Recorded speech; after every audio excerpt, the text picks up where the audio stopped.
अस्सलाम वालेकुम स्टूडेंट्स। और आज की वीडियो में हम 5A का क्वेश्चन नंबर 3 एंड 4 डिस्कस करेंगे।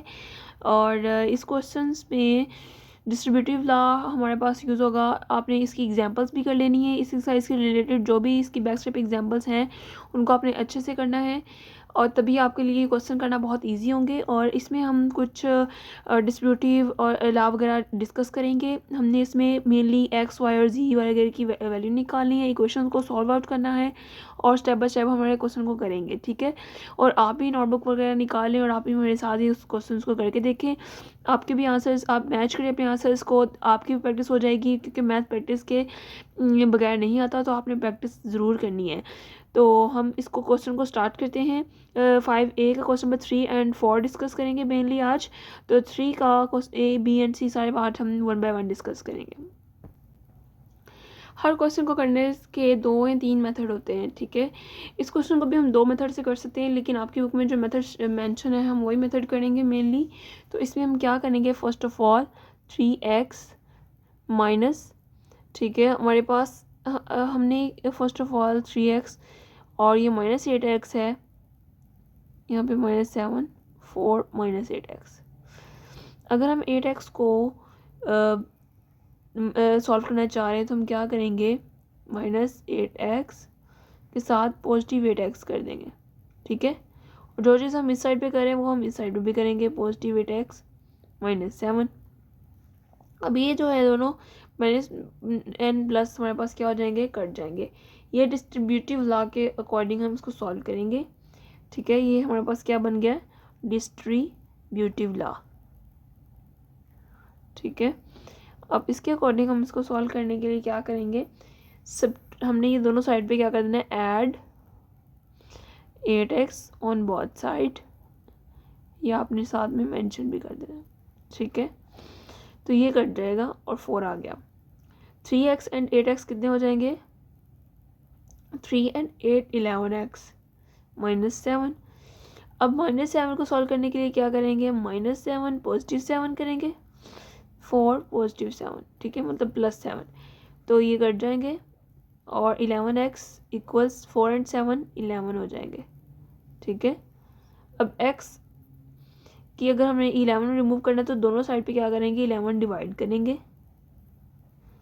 तो हमारे पास क्या आंसर आ जाएगा, ये कट के x इक्वल 1।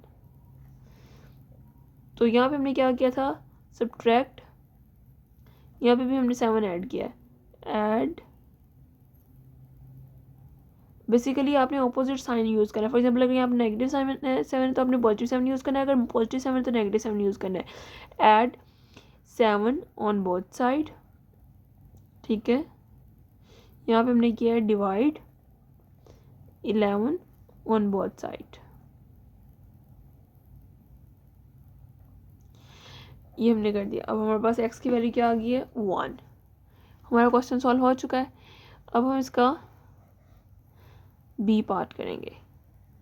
बी पार्ट भी सेम इस तरह है, 30 सॉरी ये सी है, 4x - 10 इक्वल 5x + 7। अब इसमें क्या करेंगे, 4x नेगेटिव, पहले 5x का हम x रिमूव करेंगे, नहीं 5x अगर हमने ख़त्म करना तो हम क्या करेंगे, -5x + 7।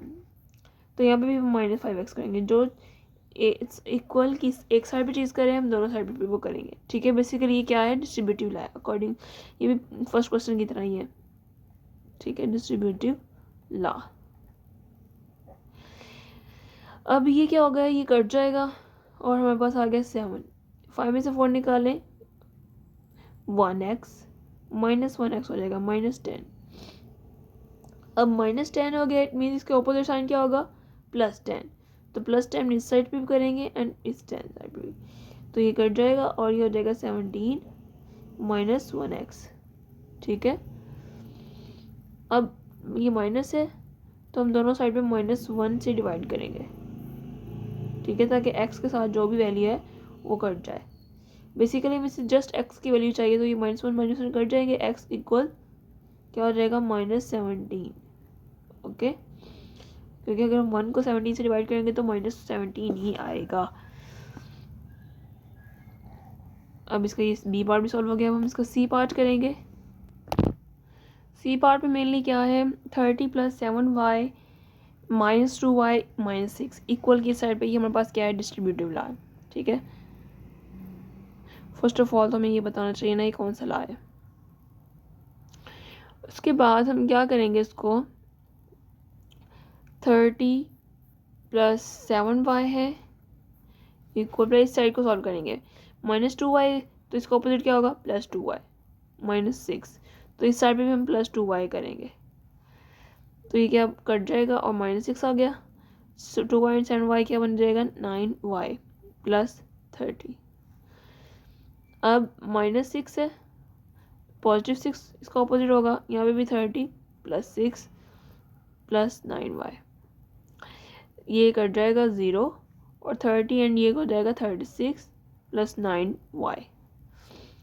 अब दोनों साइड पे हम क्या करेंगे, 36 प्लस करेंगे क्योंकि 36 हमने यहाँ से करना है ख़त्म, +36 और यहाँ -36 करेंगे। -36 + 36 ये ऑलरेडी था, यहाँ पे प्लस में है ना तो इसका ऑपोजिट करेंगे तो ये कट गया, 9y आ गया, मैंने इसका जी ही बना दिया, -36। ओके, अब 9 है y के साथ, अब हमें 9 को रिमूव करना है तो क्या करेंगे, दोनों साइड पे 9 से डिवाइड करेंगे ताकि इसका 9 कट जाए। -36/9, 9 एंड कट गया, y आ गया और 9 4 जा 36, -4 आ गया इसका। ठीक है, ये भी सॉल्व हो गया। बेसिकली हमने अल्फ़ाबेट जो दिया हुआ उसकी वैल्यू निकालनी है तो आपने हर तरीके से उसके पास जो भी नंबर्स वगैरह होते हैं वो आपने इसको स्टेप बाय स्टेप रिमूव करना है। तो आपको बताना चाहिए हमने किस मेथड से लगा के उसको रिमूव करना है। मीन्स के मेन हमने यही काम करना है, जो हम अल्फाज में हम कह रहे हैं ना, तो हमने उसके पास जितने भी नंबर्स होंगे उसको रिमूव करना है। 2y - 7 रिमूव करना है, ये ख़त्म करना है, एक ही बात है। सॉल्व आउट करके हम इसको कहते हैं। वैसे मैथ की लैंग्वेज में रिमूव करना जो है ना वो तो नहीं हम कहेंगे, लेकिन ये क्या सॉल्व करके उसको करेंगे। 2y अब आ गया है 2y, अब यहाँ पे 7y करेंगे, ये पॉजिटिव है ना तो इसका अपोजिट क्या होगा, -7y। ठीक है, -27, ये क्या, ये भी यहाँ पे भी -7y -7, ये रहेगा -5y -7, ये कट के -27 आ जाएगा। अब क्या करेंगे, अब -5y हो गया है, अब -5y, अब पॉजिटिव 5y करके इसको नहीं काटना हमने क्योंकि y की तो मेनली वैल्यू निकालनी है। अब -7 का उल्ट क्या होगा, +7, इस साइड पे भी करेंगे और इस साइड पे भी +7, ये कट जाएगा, -5y एज इट इज़ रहेगा और -17। ठीक है, अब हमने क्या करना है, इसका 27 था ये हमारे पास। ठीक है, 2 and 5 इसको माइनस करने पे आना 20, मैंने 17 लिख दिया, 20। ठीक है, अब दोनों साइड पे हमने -5 से डिवाइड करना है क्योंकि हमने y की वैल्यू निकालनी है। 5 कट गया, y = 4, -5 कट गया, 5 5 5 और 20। ठीक है, अभी भी हमारा आंसर आ चुका है। और बाकी जो इसका है 4th क्वेश्चन, उसके पार्ट्स काफ़ी ज़्यादा हैं तो उसके लिए हम एक सेपरेट वीडियो बनाएंगे, उसमें उसको डिस्कस करेंगे। और अगर आपको कोई क्वेश्चन समझना है तो आप कमेंट सेक्शन में बता सकते हैं, हम नेक्स्ट में उस पर वीडियो बनाऊंगी। और आपने दुआ में याद रखना है, और आपने मैथ की या फिर कोई भी सब्जेक्ट की आपको किसी भी किस्म की हेल्प चाहिए तो आप मुझे ये बता सकते हैं, मैं आपको नेक्स्ट वीडियो में उसको डिस्कस करूँगी और आपकी वो हेल्प करने की पूरी कोशिश करूँगी ताकि आपकी बहुत अच्छे ग्रेड्स आएँ और आप अच्छे से अपनी तैयारी करें। क्योंकि बहुत से स्टूडेंट्स हैं वो ट्यूशन अफोर्ड नहीं कर सकते और उनको टीचर्स की भी कोई खास समझ नहीं आती, तो इसलिए उनके लिए बेस्ट ऑप्शन है कि वो यूट्यूब पे आया वीडियो सर्च करें और समझें।